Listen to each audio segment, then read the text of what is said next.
जयपुर में एक सज्जन ने रिटायरमेंट के बाद एक बड़ा सा घर खरीदा 400 गज का। और वो घर उन्होंने इसलिए खरीदा क्योंकि उनकी जो वाइफ थी, मैडम थी, उनको आम बड़े पसंद थे। और उस घर के पीछे वाले हिस्से में आम का एक बड़ा पुराना सा पेड़ था।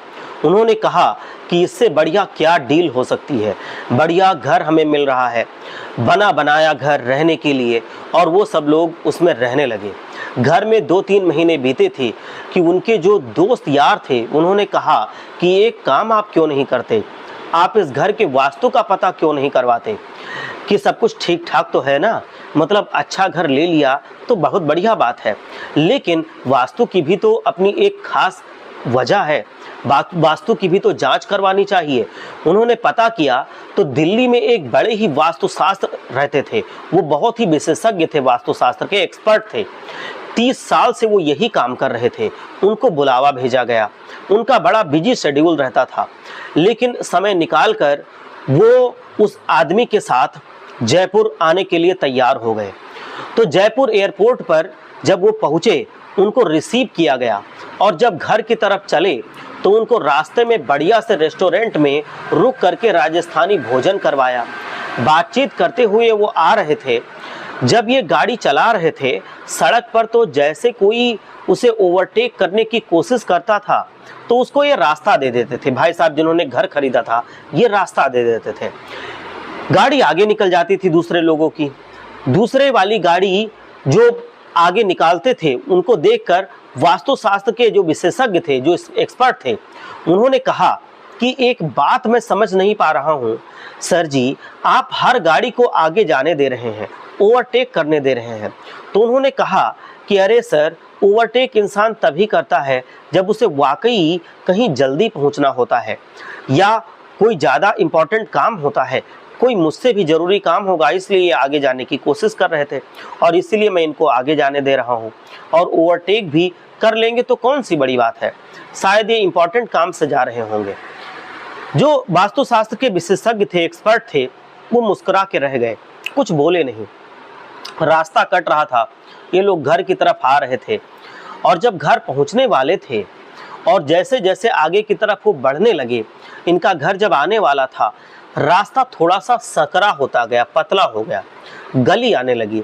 गली के मोड़ पर अचानक ही एक बच्चा तेज दौड़ते हुए आगे निकल गया, क्रॉस कर गया रोड को।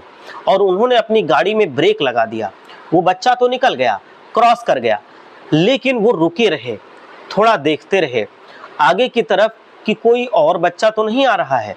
और कमाल ये हुआ कि सच में एक और बच्चा दौड़ता हुआ निकल गया। वास्तु वाले विशेषज्ञ ने उन्होंने पूछा कि आपको कैसे पता चला कि एक और बच्चा आगे निकलेगा। उन्होंने कहा कि सर, आपने देखा होगा बचपन में हम भी जब खेलते कूदते थे, अकेले नहीं खेलते कूदते थे, जब हम दौड़ते थे, बेतहाशा जब हम दौड़ते हैं तो तभी दौड़ते हैं जब हमारे पीछे हमको कोई पकड़ने वाला होता है।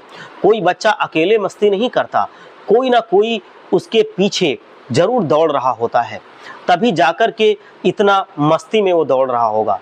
तो मुझे पक्का यकीन था कि कोई ना कोई बच्चा इसके पीछे जरूर भाग रहा होगा। वास्तुशास्त्र वाले जो विशेषज्ञ थे फिर से मुस्कुराए, पर फिर से कुछ बोले नहीं।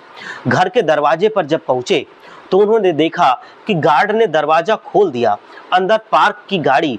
और जैसे ही गाड़ी अंदर गई तो देखा कि 8-10 पक्षी पीछे पेड़ से उड़ते हुए नजर आए। उस पेड़ की तरफ उन्होंने कहा कि अरे सर, कार में ही बैठे रहिएगा।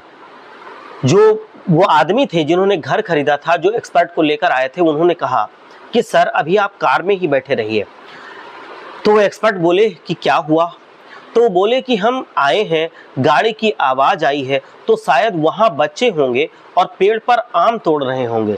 वो आराम से उतर जाएं, वो कहीं दौड़ भाग में जल्दी से आम से गिर ना जाएं, पेड़ से गिर ना जाएं, उन्हें चोट ना लग जाए, उन्हें तकलीफ ना हो। क्योंकि अभी हमने देखा कि पक्षी उस पेड़ से उड़े हैं, तो ये तभी उड़े होंगे जब वहाँ पर बच्चे होंगे। पक्का उस पीछे उस पेड़ पे बच्चे जरूर हैं जो आम तोड़ने के लिए आए हैं। उन्हें लगता है कि वो आम चुरा रहे हैं, लेकिन मुझे लगता है कि वो आम लेकर जा रहे हैं।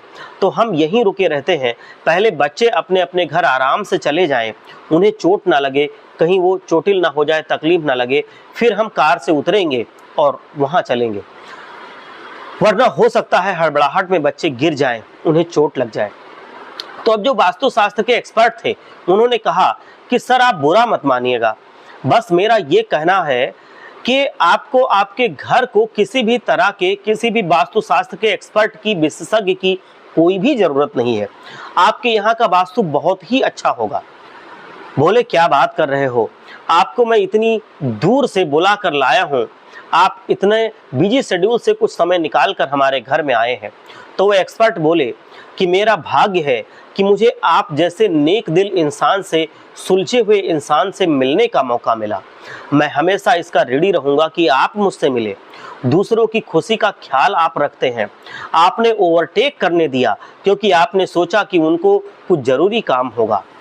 जब एक बच्चा आपके आगे से निकल गया, आप रुके रहे कि जरूर इसके पीछे कोई बच्चा होगा, क्योंकि तभी वो मौज मस्ती करते हैं, बच्चे बेतहाशा दौड़ते हैं जब उनके पीछे कोई दूसरा बच्चा निकल रहा हो। आप वहां पर रुके रहे, आप इतने समझदार हैं। यहाँ पर आप तुरंत ही उस पेड़ पर नहीं गए, हम लोग घर में नहीं गए कि जो बच्चे आम तोड़ रहे हों वो आम तोड़ कर चले जाएं, वो कहीं पेड़ से ना गिरे, उनको चोट ना लग जाए। आप इतने सुलझे हुए इंसान हैं, आपके घर में हमेशा खुशियां वैसे ही बनी रहेंगी। किसी वास्तुशास्त्र, किसी एक्सपर्ट की आपको जरूरत नहीं है। जय हिंद।